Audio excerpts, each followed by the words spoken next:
Hi, I'm Jack from Social Songbird. We're here with Rick from Unigamer.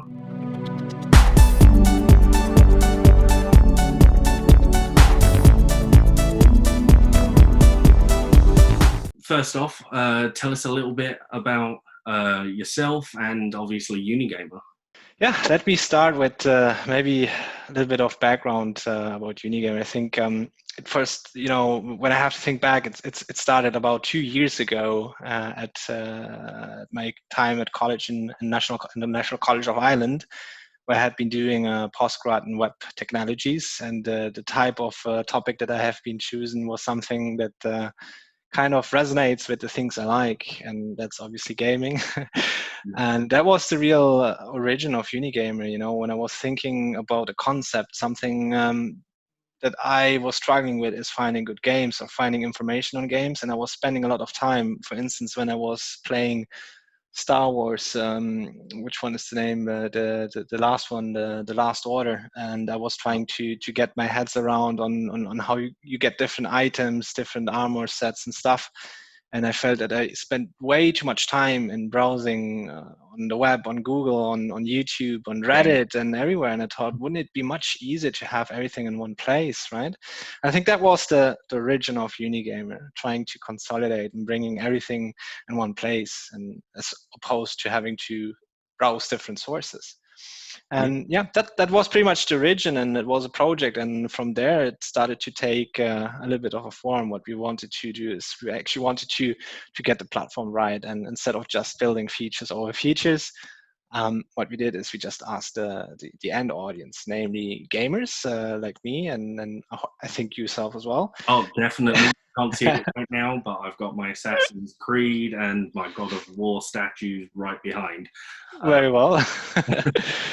But we also wanted to talk with who actually makes the games. So I think it's a double-sided world where you have the person that gets the game, but on the other side you have the team or the person behind of creating that game. So yeah, this is how we started to take feedback, to make discovery with studios as well, and people that create content, and trying to get something that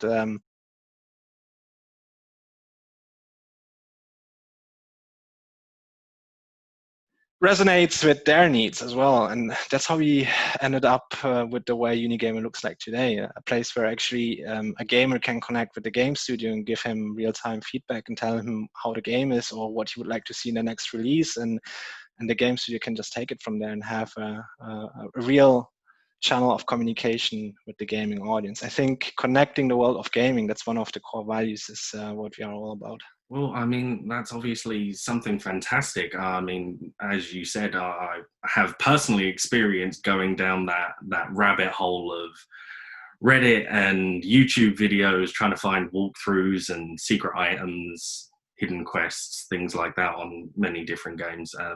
Yeah, so I definitely understand that. Obviously, I know you've explained a little bit. Can you just expand on how Unigamer is different to other game advice platforms? Absolutely. I think the one thing that we are trying to achieve is we actually want to empower the end user. While we think it's very important to have bigger platforms giving a critique about a game, we also think that it's very important to have the end user give the critique of the game, because I think ultimately what matters for me as a gamer, and now I'm talking about myself and most other gamers that I know, I think the most important thing is to know what your experiences as opposed to what the critique from maybe a bigger platform is. So the way we have actually come around this is we thought to just implement or import the critiques of the major sites already on the game page on Unigamer. Yeah. And in the same time, offer the end user to review the game and give his own opinion or his own experience. And the other thing or feedback that we receive from game studios is that it would be nice to give an option to actually upvote the reviews, because, someone could just write, it's a nice game, but there's no context. I think the weight of such a review should be less than perhaps a paragraph of insights of the game, of the real experience. And as a result, we have implemented that feature to give the end user the option also to upvote reviews. Well, I mean, obviously that is very important, I imagine, not just for the actual game studios themselves releasing the games, but also as a gamer in and of itself, feeling like your voice is heard by the people making your favorite games is a really wonderful thing, I think. Thank you. Sort of game studios as well as the actual gamers in themselves clearly benefit from this.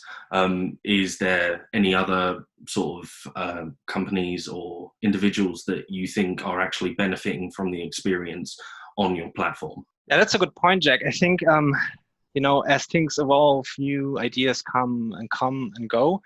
And the latest idea was actually to give a voice to people that like to generate content.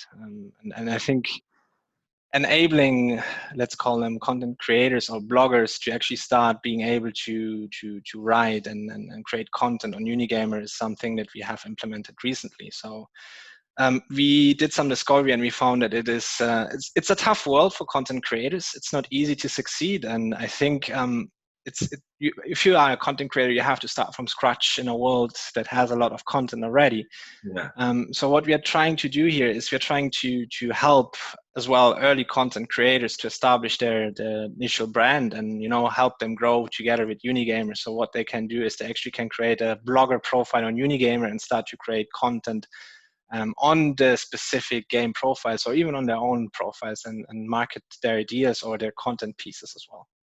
It's definitely, I think, one of those real big struggles for any new content creator, but even some who have more experience, to get your ideas out there and actually have people give you some feedback, as well as obviously having it so that those ideas stand apart and are really noticeable in comparison to the endless sea of information and content that we obviously consume on a daily basis. What would you say are the biggest challenges that you've faced in terms of even starting Unigamer, as well as anything that's happened since then? Yeah, it's a good question. I think to look at challenges, I like to look at three fundamental pieces, namely people, processes, and product. And by product, I mean technology. I think these are the three most important pillars of starting a company. I think getting these pieces right is fundamental. And I think, of course, there's a lot of challenges in getting the thing, but we take the challenges as a way of like a learning experience, in the way that we like to fall down for 8 times and stand up 9 times, if you know what I mean. It's a fundamental part of grow. We have been going through it all, and I think we can resonate it or relate to it in the world of Unigamer as well. So I think from a technological aspect, obviously, I have been building everything from scratch by using latest tech stacks and technologies such as AWS and so on. But I also think that while we grow, we will have to start to think more forward in terms of where technology is going to bring us and what type of technology partners we want to have in the future. That's going to be extremely important, especially if we want to be a global platform. From a people perspective, I think the people are fundamental for a business, and it's always very important to make sure that you get the right people on board. And I think it's always very, very interesting to see what does the right person look like. And I think what matters the most here is someone that really knows what the core value is about, and someone that resonates with the core value. So someone that enjoys playing games and feels the pain of spending hours and hours and finding right resources about a game. So I suppose these were the fundamentals from a product and person perspective. And processes, I think processes is something that will constantly change. Change management is happening every day, and I think the most important thing here is just to adapt to change in the right way. So if you could go back to when you first started, what sort of message or advice would you give yourself, or perhaps for some new people out there who are looking to do something similar to yourself? Probably I wouldn't want to do different anything, because otherwise I wouldn't be where I am today in terms of learning. I'm a big fan of learning, and I think all the challenges or blockers that I have had have brought me to where I am today in terms of learning. And that's fundamental, because if the path would have been easy and straightforward, I suppose I wouldn't have learned as many things that would be important for the level of experience I have today. And I still want to keep going on that track, because I still want to have the level of learning moving forward. But perhaps one thing that I would have done differently, maybe a very small thing is I would have used a different platform in terms of technology where I was hosting initially without naming it which one it is. But technological things or technological choices are very important early on, because if you wait too long, migration can become very expensive and complex. I get that. So it's all about putting in that initial wealth of research into choosing the right platform, Exactly. getting started, and then obviously that might change over the years. But it's that crucial starting point really gives you the sort of platform to boost your audience and everything from the get-go, which Exactly. I imagine is very crucial. We have met through the Web Summit, and obviously the Web Summit is massive compared to when it first started off. Have you ever been to any of the other Web Summits as well? Yes, I have been attending in 2017 already. I think it was very cool. It was different because it is a different world right now, a different landscape. I suppose it's different in the sense that we are not meeting in person. We would be sitting in front of each other right now if we wouldn't have the pandemic, and we would have a chance to shake our hands. But I always also think that change happens all the time, and I think the one thing that humanity will always have is resilience and adaptability. And I think we are still moving forward. We're still doing the Web Summit. We're still having a chance to talk, and that's the main difference. Yeah, I mean, in times like this, I imagine it's obviously quite crucial for your platform as well, because on a personal level, whenever I've struggled with games or whatever, I've always liked to talk to my friends as well as any family members that I know that are heavily into gaming, and their advice for how to beat, those particularly difficult bosses on Dark Souls or Bloodborne. And so I imagine that it's had quite a big impact on Unigamer as well. What do you like most about the Web Summit in and of itself, as well as is there anything that this year particularly that has stood out for you as something that you really like? I know I've seen an endless amount of tweets praising the mingle function, but is there anything in particular yourself that you think has really stood out for you? I think the mingle function is brilliant. I have to admit I haven't used it yet myself, but I will definitely use it by today and tomorrow. Apart from that, I think the master classes are very tailored to everyone's needs. So, for instance, I have signed up to some of the development master classes because I thought, there's a couple of things that I might learn. And I think the option to learn, and I think I mentioned it a couple of times, is still everywhere. You can just sign up to master classes that you think resonates with what you want to do.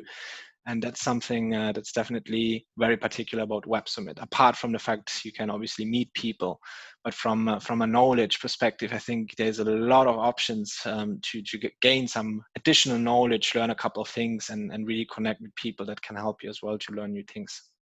Yeah, and especially as the Web Summit has increased in size, the breadth of knowledge that can be found there is incredible, and I completely understand what you mean.